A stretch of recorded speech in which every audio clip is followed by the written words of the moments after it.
Hello, my friends. This is part 2 in a series of videos on how to predict the price of houses. And in this part 2, I'm going to show you how to make the discovery. And maybe you're interested in something completely different, the price of a particular stock or a commodity or the performance in athletics. We've done similar kind of research on baseball batting performance. And the principles I'm going to show you here are the same principles we use for other kinds of predictions. Now, with baseball batting performance, we're looking at transits, what's going on in the sky, to the baseball player's chart. So it's not what's in the sky. We're looking at related to that individual, but looking at the graphs and the techniques I'm going to show you, exactly the same kind of ideas, except with baseball batting performance or any individual, we're looking at transit to natal. Here we're looking at transit to transit, but otherwise the same idea. And we're going to see a lot of tricks and a lot of what we call data visualization is critical to finding these things. And we're looking at data visualization right now, which is a graph, the line graph of the actual prices. Now, step number 1, to do what we call build a model. We're going to make a model to predict these prices, an astrological model. Step number 1 that I do, there's many other things that could be done, it's not the only way, is I look at the peak dates. That's the trick. I look at these peak dates. Now, why do I do this? Because I've researched this for decades. I've researched gold prices and all baseball batting performance, so many things. I've tried so many different techniques, so many tricks, and I'm not even going to go into all the things I attempted. And I found out, you know what? If I just look at this peak date and see what's going on astrologically on the peak date, it's that simple. That something was going on. Think of it like an aspect that got more and more and more exact, and as it becomes exact, it peaks. And again, I want to emphasize that's not the only way to think of it, but I'm not going to go into the others here. It'll just be confusing. I just want to tell you what I have concluded from all of this research and how to do it. What is going on this date? Right in here. What's going on here and what's going on astrologically. So I look at these peak dates, and then I might want to know what's going on here, but I don't know when this one's going to end. So I did not look at this. You could. It's not there's not always a black and white rules. You have to just kind of use your intuition to some extent. And I decided, I don't know if this is going to go on for 10 years or this is the peak. Nobody knows. Let me just work with what I do know, which is that these 3 are peaks. When I do research, I try not to speculate a lot. I like to just work with something that I am confident is true. And this we're confident about. The price of houses peaked and that it came down. What's going on? And then I don't get too carried away with it. Like you might say, well, this peak is much higher than this one. I don't worry about that. I just try to get a rough match. Just the fact that there are 3 peaks. If you can pick out these 3 peaks, even if you don't predict them with the right amount, that's good enough. This is how I do. I'm just telling you, this is it. Because if you can pick out these 3 peaks, that's good enough. It's practical. Now people know when the price is going to peak. Maybe you didn't pick exactly the right height, but you've got the basic shape. I want to get a very rough approximation of the shape. If we can find out what is in common at these 3 time periods, that would be amazing. It'd be kind of amazing that anything is in common astrologically at these 3 times and no other time. That alone would be difficult. So I'm not going to worry about how high the peaks are. I'm just going to try to find out what's happening on those peak dates. These are all the little tricks that are involved. So I draw a vertical line down because this particular graph that I found on this website page, it's a little bit difficult to read. So I draw a vertical line. I go in the Paint program and I see it comes down around here, around September 1st, 1979. Now this is so small you can't read it, but that is coming in around September 1st, 79. This around April 1st, 1979, and this one around May 1st, 2006. The exact data I'm using is somewhat arbitrary because these are lasting for some period of time, several months. Each of these peaks is lasting at least, I don't know if it's a few months or is it a few years. We'll look at it later, but it's lasting some period of time. We're going to look at that later. So I just pick out a date that's near the center of the peak, and I'm looking for something happening astrologically.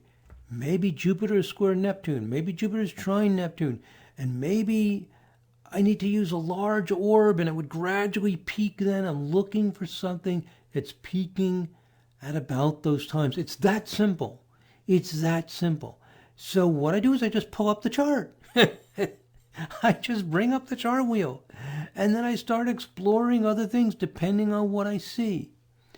So, and I only use low vibrations. We're not going to be looking at the 32nd vibration, the 50th vibration, because those vibrations move too fast. We're looking for something that's going to last at least a few months, maybe more.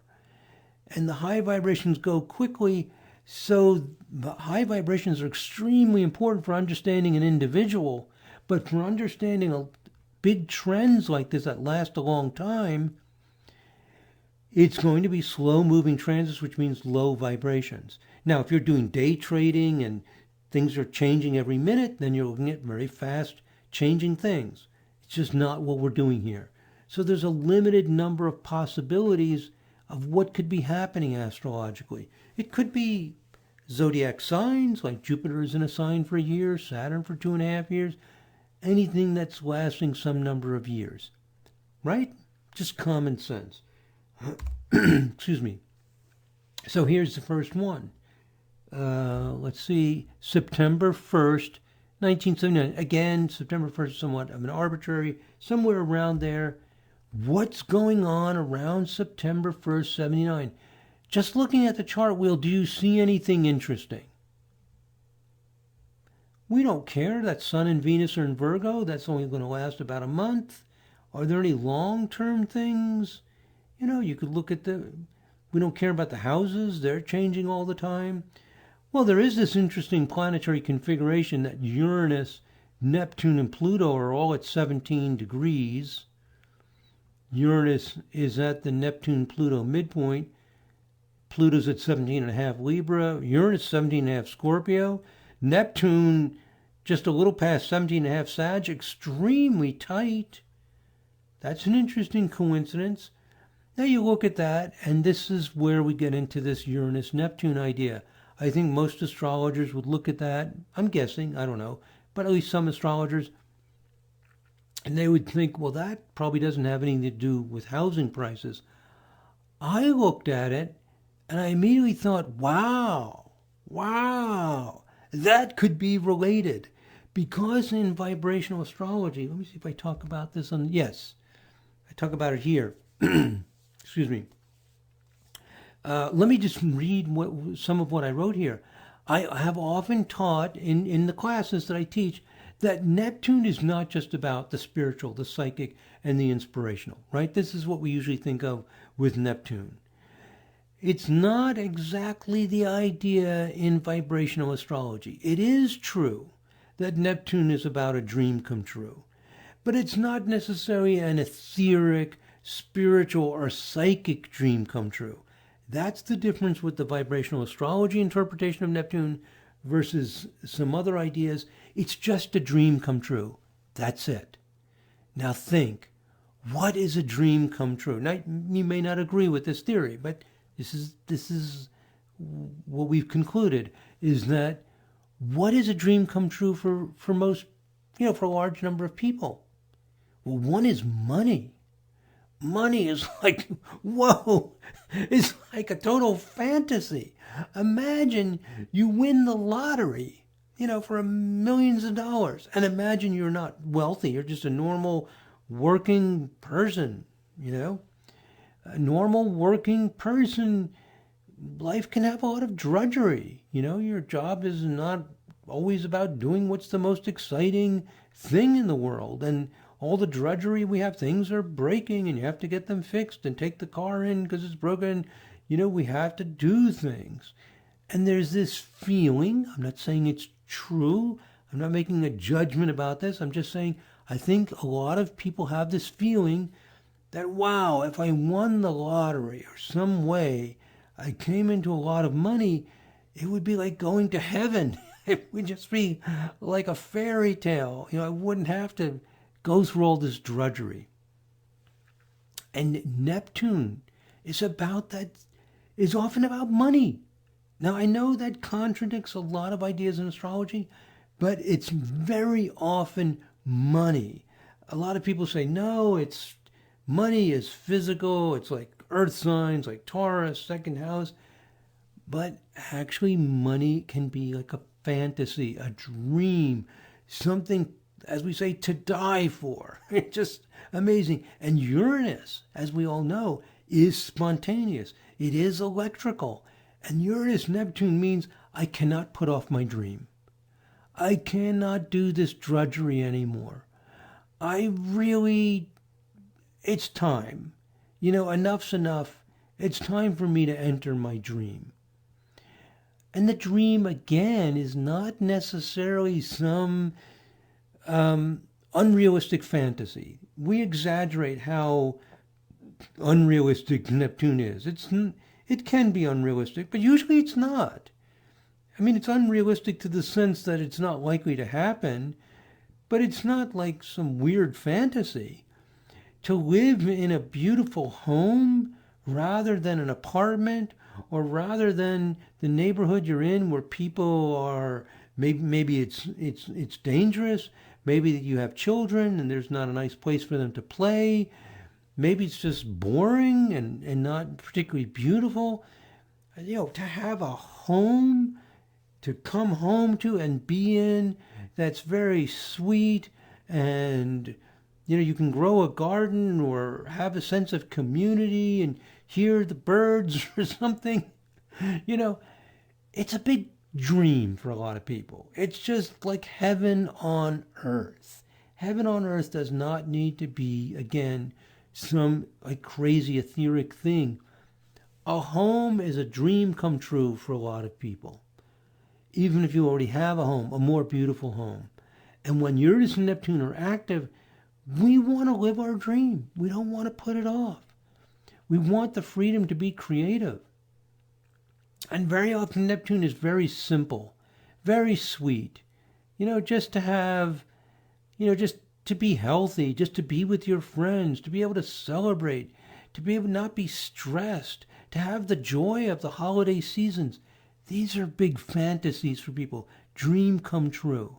So when Uranus and Neptune are active, Neptune is often about money. It's often about that feeling of stepping outside drudgery. Uranus-Neptune means I want it now. So Uranus-Neptune is not just about drug dealing and, fantasies and wild spirituality and psychic. It is those things as well, but it's also a lot simpler. That's why when I saw that planetary configuration, let's look at it again. There it is. Pluto at 17 Libra, Uranus at 17 Scorpio, Neptune at 17 Sagittarius. I said, oh my God. In September 79, and of course this is slow moving, so maybe the last part of 1979, or this could go in and out of orb sometime around then, people are just saying, look, I've got to live my dream. I'm going to get my dream home. I can't wait.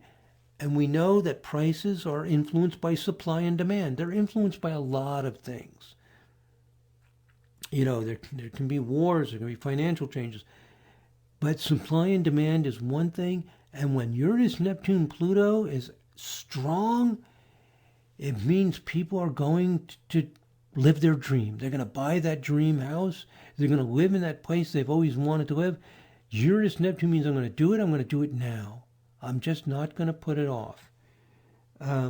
And of course, there's good and bad things to that.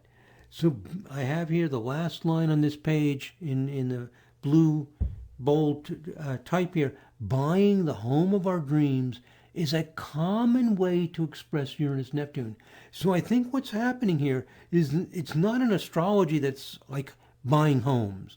Like sometimes in astrology we think about rulers, like what rules homes? Cancer rules the home. You know, what's ruling? In vibrational astrology, we don't think about rulerships and so much. We think about the dynamics of the energy. What is the motivation? What's happening? What is making people do what they do? And, you know, there's some similarities there, but you sometimes come up with different conclusions. It's not just like an association of what's the same. It's understanding what the motivation and dynamics are. So when I saw that, I said, wow, maybe Uranus Neptune in midpoint structures. More likely that was just a coincidence, but I want to check it out. I want to check that out. I want to look at the other dates and see if Uranus and Neptune are involved in midpoint structures. Other things that happen when Uranus and Neptune are active, such as when they aspect each other. I mean, if Uranus is conjunct Neptune, square Neptune, that's what astrologers are usually looking at. But midpoint structures, according to vibrational astrology, are often more powerful than aspects, believe it or not, because it's a planetary configuration involving 3 planets. 2 planets is just like, oh, they happen to be hitting each other. 3 planets is like a circuit. It takes 3 points to make a circuit. It's really very powerful. So other things that happen, what happens when Uranus and Neptune are active, either by aspect or even more importantly in a midpoint structure, people buy their dream house, like I just mentioned. They resist working at boring jobs. So sometimes unemployment goes up because people they can get jobs, but they just won't do them. I mean, that's just what happens. People find magic in their lives, and the magic is often with family. Believe it or not, we don't think of Neptune as family, but it's like whatever is the dream come true for you. Love of cinema and music. You know, they're not drudgery, they're exciting. Astrology is popular when Uranus and Neptune are strong because it's inspiring, it's taking you out of a mundane perspective. Inspirational religion and spirituality are popular. That's true. Many of the things astrologers say about Uranus and Neptune are true. Drug use is high with Uranus and Neptune. It's true. So I am not disagreeing with everything astrologers say. That's true, but there's also some additional things that happen that are not, so wild and crazy. But there's still a dream for people. Belief in conspiracy theories and poor critical thinking skills continues to be a problem. That's a problem we have here in the United States. It seems to be a chronic problem. When Uranus and Neptune are active, it's very difficult to eradicate those things because it's Uranus Neptune. It is true. People are living in their dream, in their inspiration. They don't want to be dragged down by things that seem mundane and boring. Okay, now midpoint structures are not as chaotic or traumatic as aspects can be. If you get a T-square, 3 planets aspected to each other, that has a harder edge. Midpoint structures have this symmetry. They kind of grow into your life. You don't even notice it's happening. It's like watching a child grow up. They don't change day to day. Or growing a garden, your cabbage doesn't change from one day to the next, but you come back 2 months later and it's changed. And midpoint structures are like that. They're happening, they're pervasive, but they don't stand out so conspicuously. And before you know it, they become strong. So midpoint structures can become just as strong, and in fact, they're stronger than just 2 planets, but they don't have the hard edge. And they don't. If you get 3 planets aspected to each other, like in a grand trine or a T-square, that is huge, huge. Just like astrologers know. I mean, I'm agreeing with everybody. And that has a harder edge. So, You see that with the rise in price houses. They just get higher and higher and higher. You see that with some of the drug use problems of opioid addiction. Like, I didn't even know about it until it had, a lot of people, unless, if you don't watch the news every day or whatever, it just builds and builds, and kind of so within the system, not some abrupt thing happening, and before you know it, it's huge. So that's what you can expect with midpoint structures, that this increased inflation of the prices of houses that I've predicted based on this model, it's just going to happen. It's not like some chaotic thing, like one day you wake up, they just continue to rise and rise and rise, and before you know it, it's gotten out of control, which it already feels like it is. The forecast is going to get even worse in the late 2020s. Okay, so what I'm explaining here is what's actually going on. The way the astrology works, and I'm very much a modern astrologer in this regards, agreeing with modern astrology, you're looking at the dynamics, you're looking at the forces, and you're looking at what's happening. Okay, well, let's go on with our next research thing. I looked at the chart wheel for the second peak, which was in 1989. If we go back to those three dates, second one was in 1980. Well, let me go back, just in case we're covering so much material. This second peak here. Okay, first peak, there's Uranus, Neptune, Pluto. Maybe it's just a coincidence. Is there some kind of Uranus, Neptune? I'm suspecting it's the Uranus, Neptune. Not Neptune, Pluto, not Uranus, Pluto. I think it's the Uranus, Neptune, based on theory.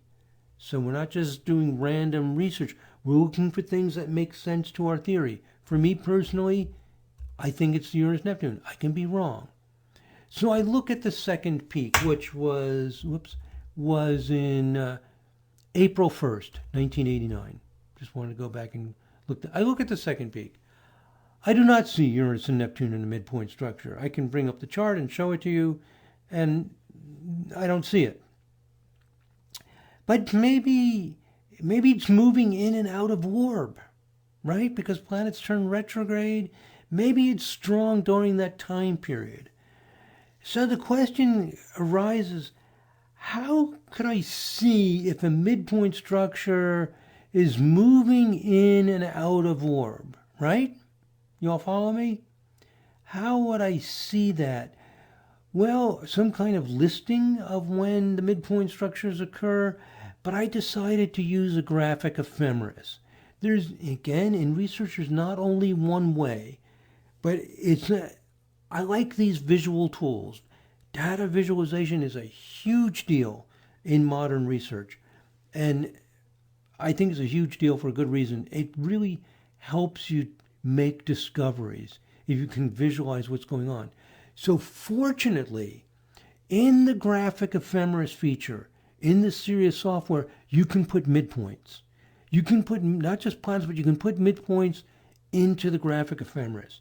And wow, I'm so glad that that feature is there, because that's what I happen to need. I mean, very often you need something and it's not in the software, that some other software have it, whatever. It happens to be right there in the Sirius software. So I produced a graphic ephemeris. I want to see if there's a peak in April 89. I know this lasts probably at least a year, so I picked 6 years. Again, in exploratory research like this, you have to use your intuition, your common sense. There's no one way. I picked 6 years. I could have said 5 years. I could have said 7 years. I could have said 4 years. I don't know why. I just decided 6 years. And I decided to look at it from a few years before. I mean, I know why I picked 6 years. It's just a reasonable value. But I could have just as easily said 5 or 7. Anyway, I picked 6 years, and I started a few years before April of 89 to a few years after. And I put in the midpoints, and here it is. So I can show you how you do it in the software, but it's pretty straightforward. Well, I'll give you an idea. Let me give you quickly an idea. You go to Forecast. Go to Graphic Ephemeris. It's also here under Ephemeris, Graphic Ephemeris. There's more than one way to get to it. You go to Graphic Ephemeris. Tells you it's in the Kepler workshop, That's a separate module within the Sirius software. And it brings up the graphic ephemeris. Oh, I've got it in this very large size. I didn't prepare this. Let me shrink this to fit. Whoops. I grabbed the wrong thing. This will just take a second. Okay, I'm going to shrink this down to fit in the captured window area. And there, not too bad. Let me clean up my, whoops, what do I want here? I want this. Okay, that's fine. We want to see this graphic ephemeris. So I pull it up, and basically what happens if I right click, what I've done is I uncheck the natal. Actually, I don't want these yellow lines, which is somebody's natal chart. I want just the transits, and it's over here, the third tab, midpoints, and you click on the midpoints. And what I did is I added every midpoint of outer planets. So I've got Jupiter. Well, I've changed it, but the first time I did it, I did all the midpoints: Jupiter, Saturn, Jupiter, Uranus, Jupiter, Neptune, Jupiter, Pluto. I put all those in there, and I'll show you why. And then I get a graph like, anyway, I wanted to show you how I do it. And I get the graph that looks like, where's my presentation? Here it is. And it's going from, let's see here. So here's the graph, and it's showing the midpoints. But they're so close together, and this is so small for you to read. I just typed this in and made it larger, that this dark blue line is Saturn. One of these red lines is the Saturn-Uranus midpoint. Another one is Saturn-Neptune, and there was Uranus-Neptune. What's happening is during these years, around 1987, Uranus and Neptune are near conjunction, and all three midpoints are close to each other. So what I did is I simplified it so that I could see more clearly. And what I did here is I put just the Uranus-Neptune midpoint. And this graph is going from 0 to 180. I know you probably can't read that, but this is a 180-degree graphic ephemeris. A lot of people use 90 degrees. I'm using 180 in this case. I also use the 90. But here I wanted to see the direct ones. When a planet is conjunct or opposition to midpoint, and now I can see it. And what happens if you look at this very carefully, and you look down at what this date is, it's around January 1989, the dark blue line, which is Saturn. I know you can't read this because it's so small, but if you're running the software, you can read it. It's Saturn in this graphic ephemeris crossing, I put in just the Uranus-Neptune line in January 89. And then Jupiter, which is faster, so it's more vertical. This is Jupiter. When it goes up, Jupiter's retrograde. This is going up, it's retrograde. Here comes Jupiter crossing the Uranus-Neptune line in September. Then Jupiter turns retrograde, crosses the Uranus-Neptune midpoint in December of 89, and then comes down and hits it the last time in June 1990. What this is giving me is a visualization. Now, I could also produce a listing of this in the software, but I find the visualization, for me, it's more helpful, and in modern research, we love visuals. Because what I've done here is I have circled every time an outer planet has crossed a midpoint and Uranus and Neptune are involved. And over here is when the Uranus-Neptune conjunction occurs, and there's Saturn's with it. There's a Saturn-Uranus-Neptune going on in May 92 and January 93. So here we see these things going on. Now, the peak in 89 is in April. So in April 89 is our peak. And right in that time period, there are midpoint structures with Uranus and Neptune. Bottom line is this. Let's not get lost in the details. The basic concept is you can create a graphic ephemeris. You can put the midpoints in there, and you can see when the planets are crossing the midpoint, and that's when the midpoint structure occurs. Because I have a 180-degree sort, it's showing me only conjunctions and oppositions, and they are happening pretty close to that peak time. They're also happening over here. So this means if I put in this formula with Saturn, Uranus, Neptune, I may get some peaks when it's not high, but we cannot solve everything all at once. All I'm going to do now, you got to keep it simple, is see if you can find something consistent at the peak, and that's all. You'll drive yourself crazy if you try to get a perfect formula. Just try to find some consistent concept during the peaks. You got me? You got to build this little by little by little. So is there something consistent? And I'm developing a model. What's my model? My idea? It's that when Uranus and Neptune combine with one of the other outer planets, Jupiter, Saturn, or Pluto, in a midpoint structure, you have to have Uranus and Neptune and one of the others, the prices will go up because people have to have their dream. Uranus and Neptune, they got to have their dream and prices will go up. So I'm finding some consistency. Now I'm going to look at the third peak date and see if I can find it. The third peak date is in May 2006. So we're going to do a graph of 2004 to 2009. And we're going to see if there is something going on around 2006. So here we are from January 2004 to, I think this goes to January 2010. And we're going to look at this time period to see if there's something going around May 2006.